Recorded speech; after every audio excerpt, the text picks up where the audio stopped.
Action, vérité, je me lance. Moi aussi. Écoute, Tash, franchement, ça fait un moment que je t'en ai parlé et tout, mais là, je reviens du travail et franchement, je suis un peu malheureuse. Qu'est-ce qui se passe? En vrai de vrai, je me sens coupable de la manière dont je dépense mon argent et surtout, j'arrive pas à gérer. Tu sais, c'est compliqué de se dire, je suis salariée et j'arrive pas à gérer correctement mon argent. Je fais des dépenses. Dès qu'il y a un nouveau maquillage Sephora, ben tu me connais. J'y vais tout de suite. Je te connais. J'y vais tout de suite et ça me fatigue vraiment moralement et surtout même physiquement parce que techniquement, là, j'ai envie de voyager, je peux pas. J'ai envie de faire ça, je peux pas et je suis obligée de me restreindre. C'est super compliqué. Mais écoute, Antoine, merci de partager ça avec nous aujourd'hui. Et d'ailleurs, pour répondre à ces préoccupations, j'ai la personne pour toi. Mais oui. Oui, je t'en avais parlé d'ailleurs. C'est vrai, tu m'avais parlé de quelqu'un et tout. Oui, je t'ai parlé. Qui déjà? Je t'ai parlé de mon conseiller en sécurité financière, Oh. Claudio. Et aujourd'hui, il nous fait l'honneur d'être là. Donc, Claudio, merci d'être là avec nous au podcast Je me lance moi aussi.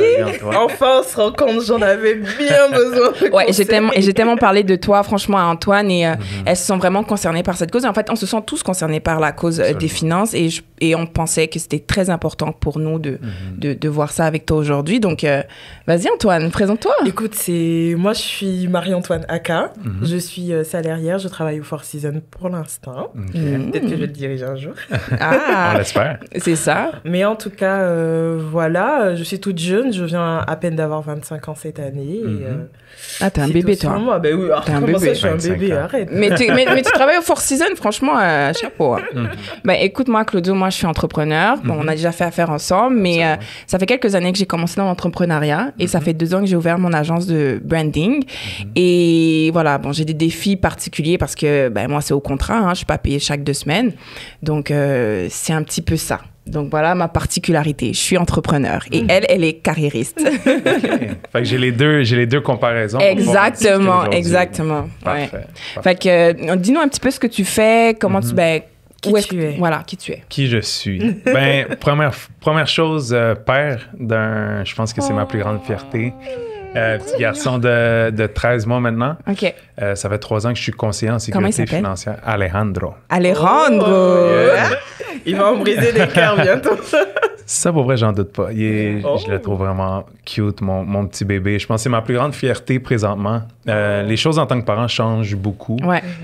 Mais je suis conseiller en sécurité financière, comme tu m'as bien présenté, anciennement athlète. Okay. Je pense que ça m'a permis d'aller chercher Tu faisais du baseball, right? Baseball. Pendant très longtemps. J'ai commencé à 5 ans. Ma carrière s'est arrêtée à l'âge de 26. À cause d'une blessure, mais ça a tout le temps été un rêve. Okay. Avant d'être conseiller, je suis revenu au Québec. Je suis allé aux États-Unis pendant 3 ans. Je suis revenu au Québec. J'étais un peu perdu. Okay. Je pense que on va peut-être en parler un peu aujourd'hui, mais l'identité, c'est quelque chose que... Moi, je me suis tout le temps identifié à un joueur de baseball, puis faire le changement vers un peu plus une carrière, il y a eu une période d'ajustement. J'ai travaillé en restauration, j'ai fait un peu de vente, mais je savais que je voulais aider les personnes. OK. OK. T'avais toujours ça au fond, en fait. Toujours. Je pense que ça vient de ma mère, ça vient de mes grands-parents, ça vient de ma famille en général. Les valeurs qui m'ont inculqué, c'est d'aider les autres. Puis si je peux aider le plus de personnes possible, puis je pense que les finances, c'est un sujet vraiment tabou. Oui. Puis que personne ne veut nécessairement parler. Évidemment. Et croyez-moi, moi qui viens d'une famille africaine, on n'en parle pas. Financière, non merci. Non, papa, maman, je vous dis pas que vous ne m'avez pas bien éduquée. C'est pas ça, c'est juste que j'ai fait les mauvais choix. Mais on est tous passés par là, Antoine. Tu n'es pas la seule. Franchement, tu n'es pas la seule. Je suis sûr que vous vous rappelez de votre première carte de crédit à 500 $. Catastrophe. C'était la catastrophe. Moi, je me disais que c'était de l'argent qu'on me donnait. Ouais. Je me disais, oh mon Dieu, la banque est tellement gentille avec moi, elle me donne de l'argent. Pareil. Puis, genre, tu sais, au début, c'était comme...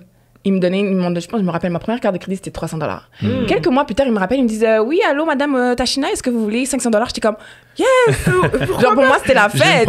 J'ai une promotion, mais en tout cas, ça a en suivi quelque chose de pas très bon. Ouais, ben donc, on va débuter ce 5 à 7. Moi, je vais me servir du vin pour débuter parce qu'il faut délier les langues quand on parle de finances. Et quoi de meilleur que de délier des langues qu'un bon vin blanc? Bien Wrestling. Ben écoute, moi, je suppose que tu bois pas, donc on te laisse à l'eau. Ouais, merci. Ici. Merci. Pas comme nous. Du coup, pour revenir à ma situation, honnêtement, mon objectif aujourd'hui, en tant que jeune femme de 25 ans. Tout le monde me dira je suis encore toute jeune pour penser à ça, mais j'estime que je ne suis pas encore toute jeune. J'ai une famille qui compte sur moi aussi, il faut que j'évolue. Et moi, je me dis, bientôt, là, j'aimerais ça avoir ma famille. Dans 3 ans, j'aimerais ça pouvoir me marier, avoir mon petit bébé aussi, mes enfants. J'aimerais ça avoir mon foyer. Mais je me rends compte que j'ai pas mal d'efforts à faire. Et parmi ces efforts-là, je me suis rendu compte que je n'ai pas une bonne éducation financière. Je ne sais pas comment gérer mon argent. Alors, comment est-ce que je vais aller dans un foyer et je prétends à gérer d'autres personnes alors que toute seule, j'arrive pas à me responsabiliser. J'arrive pas à me gérer et financièrement parlant, c'est très difficile pour moi, surtout que je vis de paye en paye. J'arrive pas à épargner. J'ai un salaire, je sais que je l'ai, j'ai quelques assurances, mais je ne sais pas du tout, je connais même pas le système financier du pays où je vis. Et ça, je trouve que c'est très grave. Donc, c'est pour ça que j'ai demandé à Tâche de faire appel à toi, parce que j'ai vraiment besoin de tous les conseils que tu pourras me donner. Hey, écoute, mais déjà, c'est un beau projet. Non, c'est un très beau projet. Puis je pense que la première étape, c'est d'établir des objectifs puis trouver un peu c'est quoi ton why. Right? Parce que c'est ça qui va pouvoir te permettre de vraiment établir un plan puis de respecter ce plan-là. Fait qu'outre le plan, après ça, c'est la discipline qui vient avec. C'est facile de sortir. Ton ami va t'appeler, on va au restaurant. OK, est-ce que tu peux te le permettre? Est-ce que c'est la bonne décision? Ça dépend. Mais c'est ça, c'est-à-dire que tu dois te poser des questions à long terme. Est-ce que c'est ce que je veux? On n'a qu'une vie. Ma chère. Mais tu vois, moi, Claudio, avec Antoine, ben, j'aspire un peu à la même chose, sauf que moi, étant donné que je suis entrepreneur, mon rêve, en fait, c'est de prendre ma retraite à 45 ans. C'est-à-dire d'établir vraiment mon patrimoine maintenant, d'investir au max, puis ensuite, à 45 ans, m'occuper de ma famille comme, tu sais, un peu comme Antoine, en fait. Et c'est sûr qu'en tant qu'entrepreneur, on n'a pas cette sécurité-là de se dire on a un salaire qui tombe à chaque fois, puis, tu sais, on compte vraiment un peu sur nous-mêmes. Si on se blesse, comme personne ne travaille, les gens ont besoin de nous. Donc, c'est assez compliqué. Du coup, moi, ce serait éventuellement ça mon objectif. J'ai eu l'année passée, et je partage ça avec vous aujourd'hui, l'année passée, j'ai réussi à sortir de dette, heureusement, mais ça n'avait pas été facile les 4 dernières années parce que j'étais en bas de... Ouh là là, tu vois, ça a été vraiment très compliqué. Je pense que j'avais plus de 30 000 que je devais rembourser. J'étais étudiante, j'avais pas d'emploi. Donc, vraiment, ça a été une période assez compliquée. Mais maintenant que je suis sortie et que je me dis, OK, là, maintenant, c'est le temps de me concentrer sur le bâtir mon patrimoine, bâtir tout ça. Donc, moi, ma question pour toi, en fait, ce serait... je vais d'abord laisser Antoine répondre à la question d'Antoine, mais moi, j'aurai mes questions après. Exactement. En tout cas, tu as nos deux situations. Ouais. Donc, moi, dans la situation de quelqu'un de très volage, et elle, dans une situation d'entrepreneur et tout, quelle est la meilleure manière pour nous de budgétiser? Mais j'aimerais ça qu'on revienne sur ce que tu as dit de tes 3 dernières années. Oui. Si tu pouvais décrire en un mot ces 3 années-là, ça serait quoi?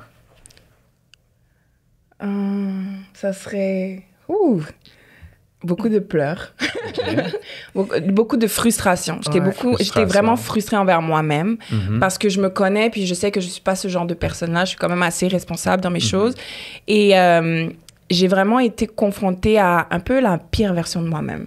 Okay. Fait que du coup, j'ai dû rentrer vraiment dans mes tripes, savoir, OK, mes dépenses, me faire violence, serrer la ceinture, comme on appelle.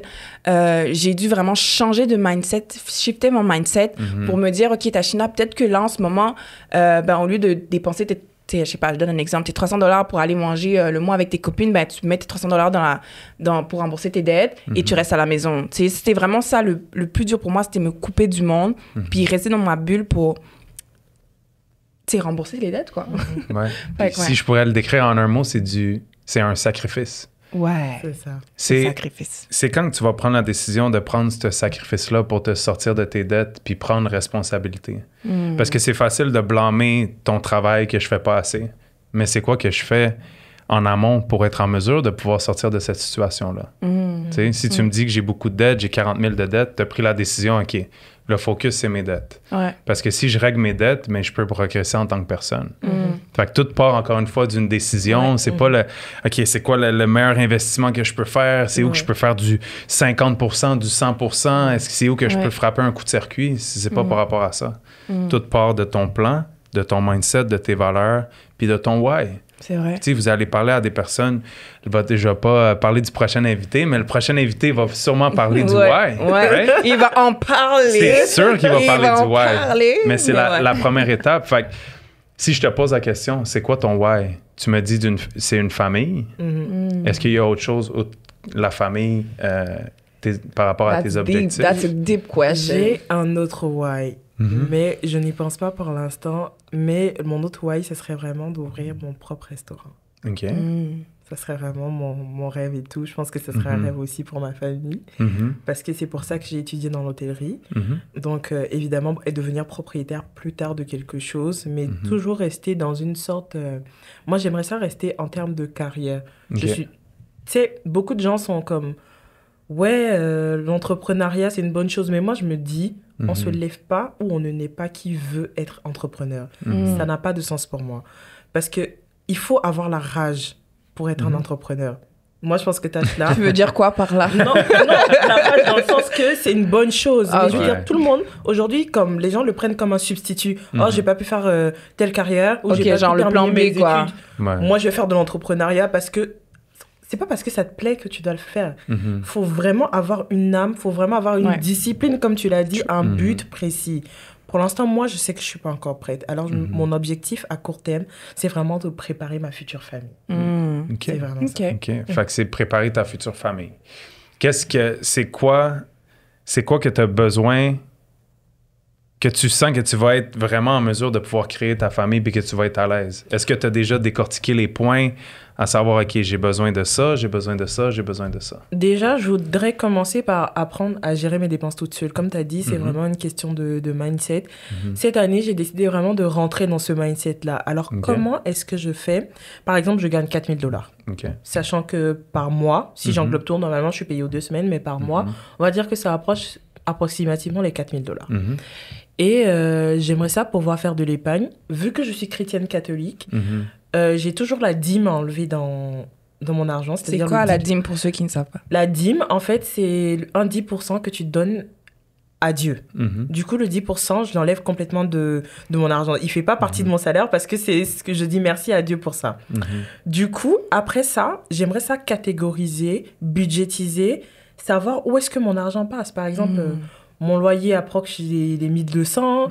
Après ça, comment je fais pour faire un budget par rapport aux courses de la maison? Je suis toute seule, mais malgré ça, des fois, je me retrouve à la fin du mois en disant « Pitié, la prochaine paye, pitié, la prochaine paye, pitié. » Mais c'est bien que tu sois au courant de toutes tes dépenses. Il y a beaucoup de gens qui ne savent pas exactement c'est quoi les montants de ce qu'ils dépensent dans tout ça. Je suis 100% d'accord. Puis, tu sais, la dîme que tu payes à Dieu, pour vrai, je trouve ça très humble.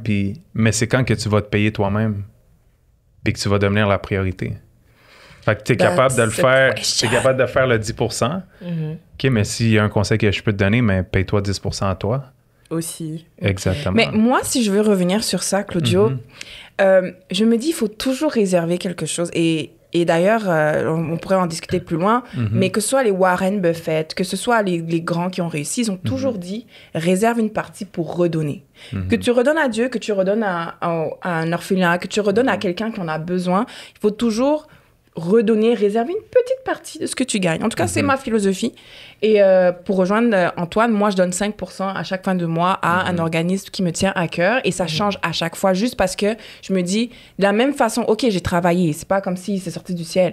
Mais n'empêche que, tu sais, j'ai mes 2 jambes, j'ai mes 2 bras, je travaille fort. Exactement. Mais je veux redonner aussi à ceux qui n'ont pas forcément la même chance que moi, qui ne sont pas forcément dans les mêmes les opportunités que moi.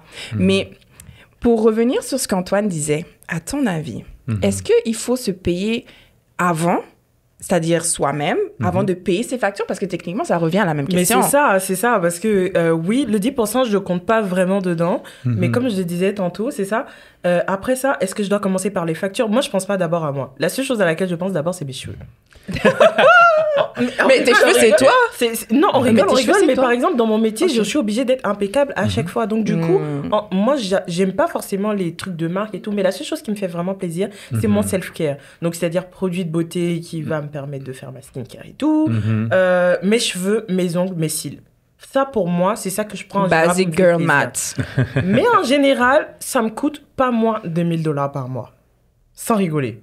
Juste la maintenance. Oui. OK. Est-ce que tu en as besoin pour garder ton emploi? Non. OK. Non, pas vraiment. Bah, et il te pose des questions, C'est hein. juste que ça me fait plaisir. Non, Mais je peux c'est me super. contenter du minimum, mais j'avoue que... C'est super important de se faire plaisir. Puis la réalité, c'est qu'en 2024, présentement, 4 000 $, une personne toute seule, c'est super difficile. Là. Fait que c'est sûr qu'il va y avoir énormément de sacrifices à faire. Une personne qui fait 120 000 par année, il va avoir de la misère à se payer une maison à $1 demi-million.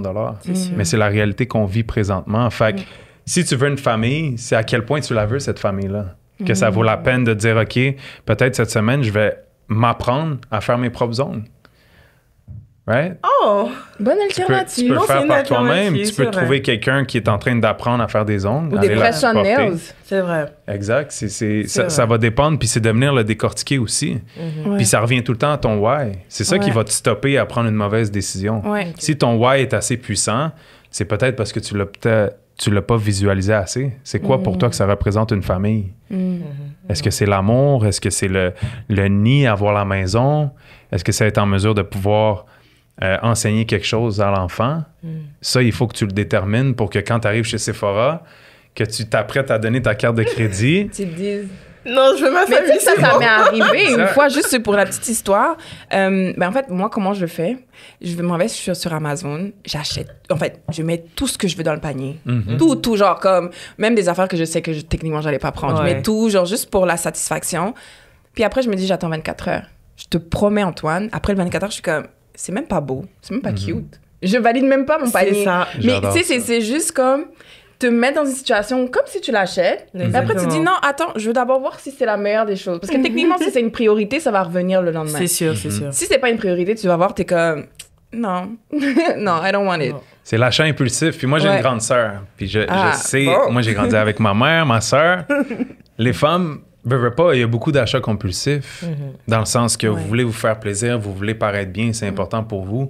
Ça fait partie de la femme. Nous, un homme, qu'est-ce que je fais? Mais il faut que j'aille au Nous, c'est juste la barbershop. chasse. Faut que j'aille faire la chasse. C'est Une ça. fois Vous 2 avez pas de semaines, problème, la barbe. là. J'ai pas besoin d'acheter du Yo. maquillage. C'est ça. Mais j'adore ton idée parce que moi, je le fais, c'est n'importe quoi qui est en haut de 50 $. Je prends 2 jours pour y penser. OK. OK. Donc, Prends 2 une jours pour y barbe, penser. C'est 50 OK. 50 je me dis, puis c'était Patrick Bet-David qui avait donné ce conseil-là. J'ai commencé à l'utiliser dans ma vie. C'est un très bon Ça- conseil, ça en fait. prend- C'est-à-dire Oui. qu'une fois qu'on... Ça dépend. Si, admettons, c'est 50 $ ou 100 $, d'y réfléchir, de laisser au moins 24 heures, puis Ouais. revenir pour voir si c'est... Si c'est quelque chose. nécessaire. OK, c'est une bonne, Si c'est une bonne nécessaire. solution, Ouais, déjà. c'est une bonne alternative pour moi. Nice. Puis ma question pour toi, c'est est-ce que combien de fois dans une semaine ou dans un mois, tu vas vraiment tracker tes finances? Puis que tu vas voir exactement ce que tu as acheté? Écoute, moi là, je me dis... YOLO encore? Moi, je me dis, Mhm. à la fin de la journée, si je regarde pas mes finances, peut-être que... Ça va se cacher. Ça va se cacher. Genre, en fait, je me vois la face un peu. Mais cette année, je vais essayer d'arrêter. Mhm. Mais l'année passée, j'étais vraiment dans un... OK, si je regarde pas mon compte, peut-être que je sais que j'ai pas à dépenser. Et des fois, je fais un petit coup d'œil et puis je me dis, oh, il me reste un peu encore. Ça va, ça OK. va, ça va. En fait, Je peux le continuer à déni. dépenser. Et j'essaie vraiment... j'étais vraiment dans ce déni-là. Mhm. Et c'est vrai aussi que j'étais dans une période de ma vie où c'était un peu difficile pour moi. En fait, je savais pas ce que je voulais. OK. Maintenant, j'ai appris à revenir à la base. Donc, toujours vraiment revenir à la base, savoir vraiment se fixer des objectifs. Maintenant que j'ai un objectif concret, Mhm. Ouais. je sais maintenant que Là où tu sais où je tu suis t'en prête vas. à me mettre face à ma réalité. Donc, non, je t'avoue qu'en un mois, je ne me suis pas assise pour dire oui. Je me dis à chaque fois, j'ai pas le temps. Ou après, je vais le faire. Ou quand je serai un peu mieux, je vais le faire. En fait, il y a toujours cette excuse-là que je me donne avant de me confronter à ma réalité financière. Puis ça, c'est une réalité de productivité. Est-ce que tu utilises un calendrier? Non, techniquement, mais les moyens que je m'étais dit peut-être que j'allais mettre en place, ça serait de faire une fiche de budget. Comme par exemple, qu'est-ce que je dépense au loyer, qu'est-ce que je dépense pour ça, qu'est-ce que je dépense pour ça, genre catégoriser mes dépenses. Et après ça, c'est juste que je savais pas comment, justement, les mettre en pourcentage sur mon salaire pour pouvoir mieux l'utiliser, par exemple. Surtout quand tu es payé aux 2 semaines. Des fois, ça tente vite de pas vraiment respecter ce que tu as à faire. Donc, est-ce que tu as un conseil aussi par rapport à ça? Moi, ce que j'ai utilisé dans le passé, parce que j'avais de la misère, c'est difficile avec une carte débit ou une carte de crédit parce que tu n'as pas l'argent physique. Il y a 20, 25 ans, c'était plus facile. Tu voyais l'argent physique dans tes mains. Si j'en ai plus, right? Moi, un truc que je m'étais donné, j'allais retirer de l'argent à la caisse. OK. Puis l'argent que je savais que je devais utiliser pour moi, mais je la mettais de côté dans une enveloppe. OK. Oh, le système Parce d'enveloppe. il faut... Moi, c'est le Fait système qu'une d'enveloppe. fois que c'est fini, tu sais que t'as plus d'argent. Exact. OK. T'as ton smart. argent, si j'ai 200$, c'est ce que je peux dépenser. Mais c'est là que tu vas commencer à prendre des bonnes habitudes, puis c'est de venir automatiser aussi le processus. Si tu veux mettre de l'argent de côté, puis c'est 10% de ton salaire, ben, il faut que ça soit automatique aux 2 semaines. OK. Puis que cet argent-là disparaît. Le meilleur exemple, c'est ma sœur. Ma sœur avait, un peu comme dans ta situation, c'était plus difficile d'épargner. J'ai dit, Véro, viens, on va prendre 25$ par 2 semaines. Puis je te dis, en 2 ans, maintenant, elle a 3000$ de côté, puis elle l'a même pas remarqué. Ça a commencé avec 25$. Ouais. Fait que c'est de venir déterminer, OK, j'ai mon budget, qu'est-ce que j'ai besoin pour survivre? Ouais. OK. J'ai besoin de mon loyer, j'ai besoin de manger, j'ai besoin de me déplacer. Il y a un certain budget, veux pas, tu travailles au Four Seasons. You gotta look good. You gotta look good. You gotta look good, mais à quel extent, right? Est-ce que tu as besoin d'avoir le nouveau Sephora à chaque fois? Le nouveau fancy. Le nouveau Non. fancy. Tu peux prendre le même Sephora moins cher. Non. Exact. Puis dis-toi que tous ces sacrifices-là, à long terme, c'est le compound effect. Exact. Et j'adore que tu en parles, Claudio, parce que le compound effect, on l'explique pas assez, je trouve. Puis on l'explique. Il pourrait te l'expliquer plus tard, parce que moi, c'est pas mon domaine. Mais ce que je veux dire, en fait, c'est qu'on se rend pas compte, mais des petites actions répétées chaque jour emmènent à de gros résultats.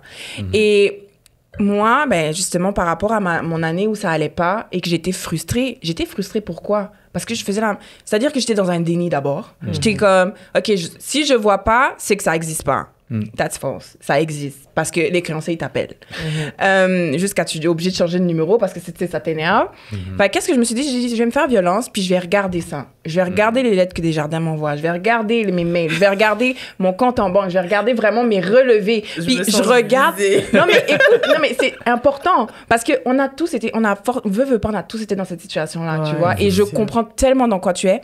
Et le truc, c'est que quand tu regardes, puis t'es comme, wow, c'est moi qui ai fait tout ça. C'est pas quelqu'un. Tu vas pas mettre la faute sur quelqu'un. Là, tu peux pas dire que, tu sais, on est trop habitué à mettre que c'est ta faute. Non, c'est ta faute. Si tu es dans les dettes, c'est ta faute. Quand tu vois tes erreurs en face. Exactement. Donc, qu'est-ce que tu dois faire? Tu vas dire, OK, voici ce que j'ai fait. J'ai dépensé, admettons, 1500$ dans des ongles, dans des cheveux. Wow! Genre, tu sais, je suis dans les... Tu sais, t'es comme... En fait, c'est-à-dire que tu te rends compte à quel point tu dépenses dans des affaires qui n'ont pas de sens. À un moment donné, pour Uber, j'avais dépensé 1200$ le ride. J'étais comme, mais à ce niveau-là, je peux avoir une voiture. Mais tu sais, en fait, c'est te rendre compte. Et tellement j'étais frustrée, je me suis dit, tu sais quoi, ça va changer.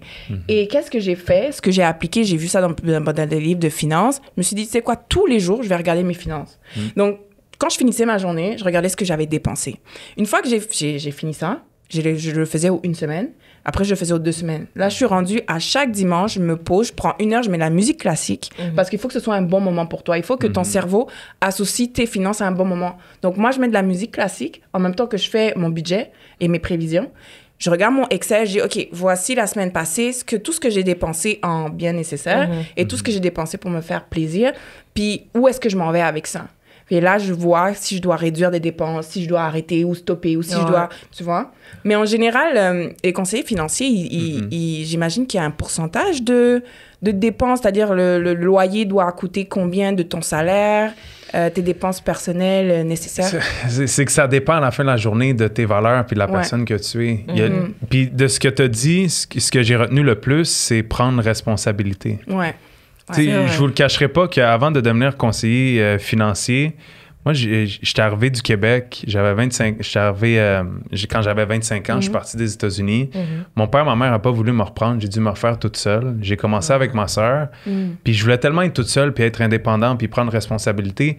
J'ai déménagé en bas de chez elle, à Hochelaga. OK. Je vous jure, il y avait un trou dans ma salle de bain qui leakait, mais c'était 600$ par mois. Mais je pouvais me permettre 600$ par mois. Il y a certaines personnes qui vont dire, OK, mais moi, je veux mon beau condo, je veux que ça soit beau. OK, je vais payer 1500. Je vais payer 1600 pour être dans la belle tour à condo avec la piscine, le petit gym. OK, mais est-ce que c'est relié avec ce que tu as envie d'accomplir?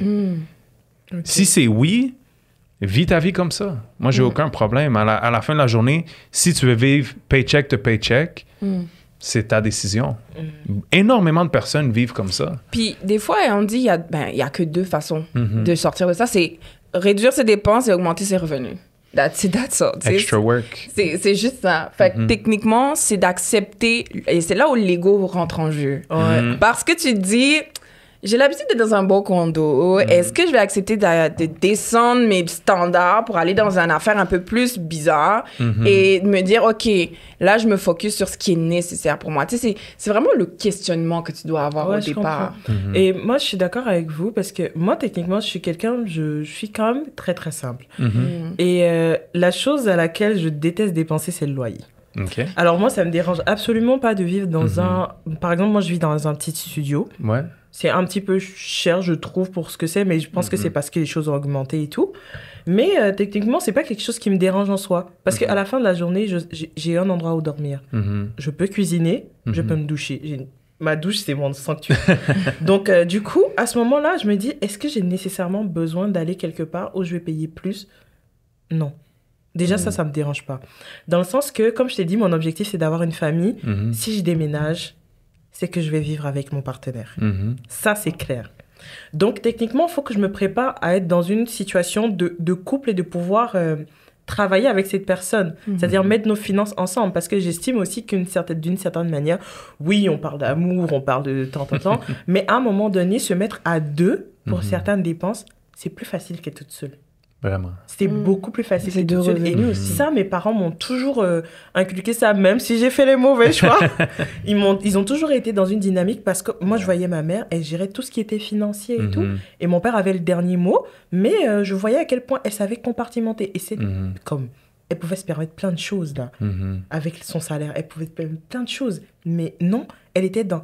Moi, je vais économiser ça. Il faut qu'on termine la maison. Il faut qu'on fasse... pour les études de Marie-Antoine, mettre de côté. Il y a Pierre-Joseph, mon petit frère et tout. Il faut qu'on paye ça. À chaque rentrée, ma mère était préparée pour la rentrée scolaire. Elle pouvait tout acheter sans se dire que ça va faire un décalage dans son budget. Et franchement, c'est quelque chose que j'ai toujours admiré. Et c'est sûr que moi, j'ai envie d'arriver comme ça dans mon foyer. Bien sûr que j'aimerais épargner, bien sûr que j'aimerais ça. Alors oui, ce sacrifice-là, en fait, c'est une décision que j'ai décidé de prendre.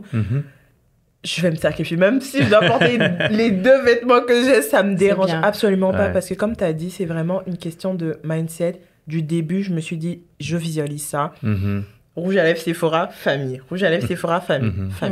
Famille. J'ai fait mon choix. Tu peux venir te récompenser quand tu réussis aussi. C'est important. À la fin du mois, tu regardes tout ce que tu as dépensé. OK, j'ai pris un sacrifice. Tu sais quoi?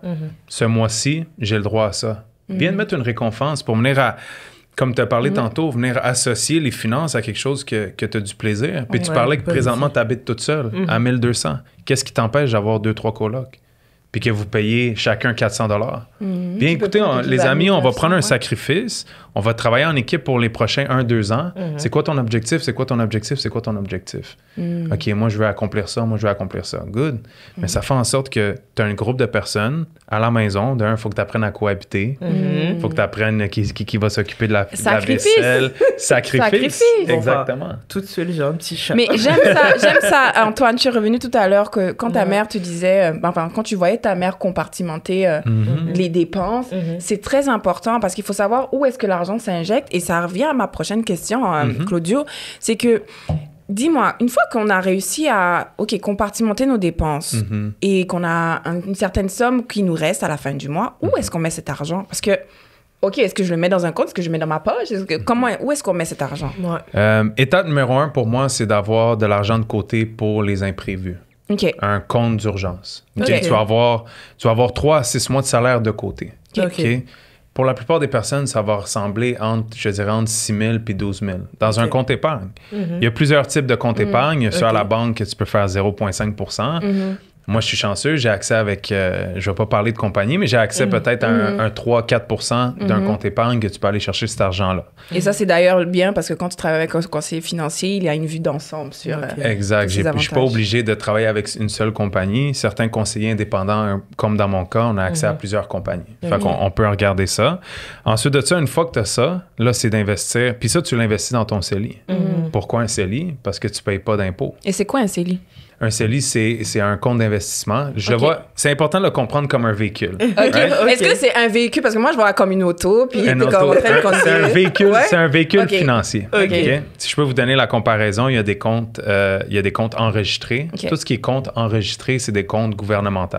OK. On parle de CELI, on parle de REER, puis on parle maintenant de CELIAP qu'on va pouvoir OK. discuter par la suite. Les comptes non enregistrés, c'est des comptes qui ne sont pas reliés au gouvernement. Fait que c'est ok. juste des comptes d'investissement normal. Mais Ok. donc, je vais acheter une action d'Apple demain matin, ça serait dans un compte non enregistré. OK. OK?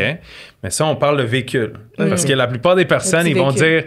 dire, OK, mon CELI est meilleur que mon REER à cause des rendements. Les personnes vont beaucoup parler de rendement. Mais ce que tu mets à l'intérieur de ton véhicule, c'est toi qui décides. Tu Mais peux du avoir... coup, c'est quoi la... Excuse-moi de te couper, mais c'est quoi la définition dans compte CELI? C'est un compte épargne libre d'impôts. Ok. Oui, Je te donne un exemple, puis on va D'accord. garder ça simple. Tu mets 100 dans ton CELI. Ton CELI fait un 5 de rendement. Le 5 de plus que tu as fait sur ce 100 $-là, tu ne seras pas imposé. Ok. Tandis ok. que dans un compte non enregistré, ça va être sur le profit que tu fais, c'est 50 que tu vas Ok. payer. C'est tout par rapport aux taxes. Mais Ok. pour ceux qui nous regardent de l'extérieur du Canada, vous avez l'équivalent. Je sais qu'en Afrique du Sud, il y a aussi le Il y en CELI. a, exactement. Mais si, admettons, vous nous regardez de la Côte d'Ivoire, du Gabon ou d'un autre Ou peu pays, importe. en France même, vous pouvez vous renseigner s'il y a l'équivalent chez vous. Sinon, Claudio va sûrement en parler, vous pouvez aussi mettre votre argent dans un compte d'épargne à taux d'intérêt élevé. Exactement. Donc, vous pouvez négocier avec votre banquier, pas de En problème. général. Puis le compte épargne, c'est un compte CELI à la banque. Puis ça, c'est ce que Ok. les banques ne disent pas. Ils ont jamais dit ça. See that? Ils ont jamais dit ça. Ils vont jamais te dire. Ils vont jamais te le dire parce qu'ils veulent te limiter à ça. Après ça, ils vont t'emmener dans le petit bureau. Moi, mon premier CELI, j'investissais 200 $ par mois. Je l'ai fait pendant 1 an et demi. Je pense qu'en profit, j'ai dû faire 10 sous. Ah, Mais parce qu'ils te font un profil d'investisseur, OK, ils ils t'expliquent t'ont- pas ils nécessairement donnent. OK. que tu peux investir dans... Il y a d'autres options pour pouvoir investir parce que la banque, OK. ils veulelle vendre ce qu'ils ont à la banque. Ils Ouais, vont pas je dire, hey, comprends. va à côté, tu vas sûrement avoir des meilleurs rendements. Ils vont pas te l'expliquer. Ben, c'est ça. sûr, C'est- c'est sûr. C'est important de le comprendre. Fait que, première étape, fonds d'urgence que tu peux investir dans ton CELI. Tu veux pas risquer cet argent-là. Tu veux pas risquer cet argent-là. C'est vraiment pour toi, si jamais tu as une urgence, ton auto à brise, tu mets cet argent-là de côté. D'accord. Ensuite de ça, c'est de venir établir, OK, c'est quoi ma prochaine étape? Est-ce que je veux m'acheter une propriété? Est-ce que je veux investir? Est-ce que je veux mettre de l'argent de côté pour ma retraite? Ça, c'est quelque chose que tu viens discuter avec ton conseiller pour OK. pouvoir faire les Mais prochaines pour étapes. ajouter un niveau de difficulté, si tu es entrepreneur, c'est quoi techniquement tes priorités? Genre, est-ce que c'est réinvestir dans ton entreprise? Est-ce que c'est investir dans un compte épargne? Est-ce que qu'est-ce que tu dois faire en tant qu'entrepreneur? En tant qu'entrepreneur, pour moi, personnellement, je pense que c'est investir dans ta business. OK. C'est ça ton meilleur investissement. OK. C'est ça qui va te rapporter le plus, c'est tes connaissances, c'est investir dans tes connaissances aussi. Oh, Parce que Formation. ça c'est vrai. le meilleur que tu es en tant qu'entrepreneur, parce qu'il y a 2 types d'entrepreneurs. Tu as le travailleur autonome. Je pense que tu es venu te créer un travail. Puis ensuite de ça, être propriétaire d'une entreprise, ben là, tu as des personnes à ta charge. Ouais. Mais là, si tu as 2-3 employés, mais la priorité devient tes employés. C'est vrai. Ouais, Ils ont une ça. famille à nourrir, ils t'ont fait confiance, ils sont alignés avec ta vision. C'est vrai. C'est eux que tu dois t'occuper, En right? vrai de vrai, ça rejoint la famille parce qu'à un moment donné, Ben oui, T'as des nos employés, bouches c'est à la nourrir. mais nos employés, c'est la famille. Moi, je Exactement. considère toutes les personnes qui travaillent avec moi comme la famille. exactement. Exactement. Donc ouais, c'est super. Mais du coup, en termes de pourcentage, c'est-à-dire Mhm.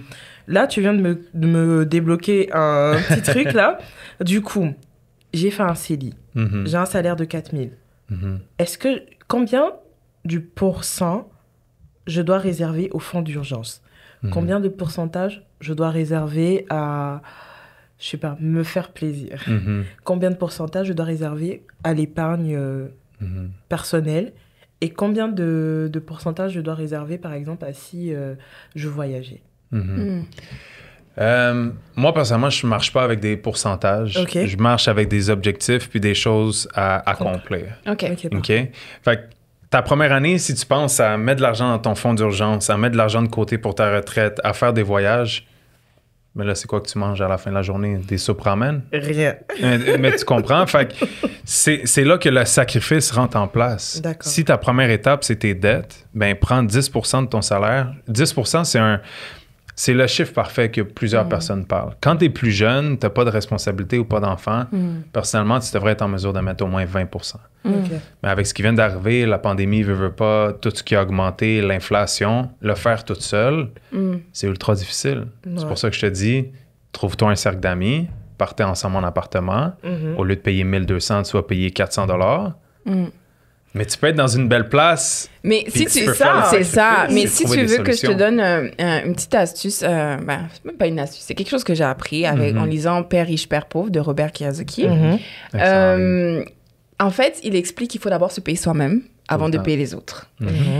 Techniquement, la façon qu'il a dit, entends-le comme tu l'entends, mais comment moi je l'interprète, c'est que tu dois d'abord mettre de côté ce que tu épargnes avant de commencer tes investissements.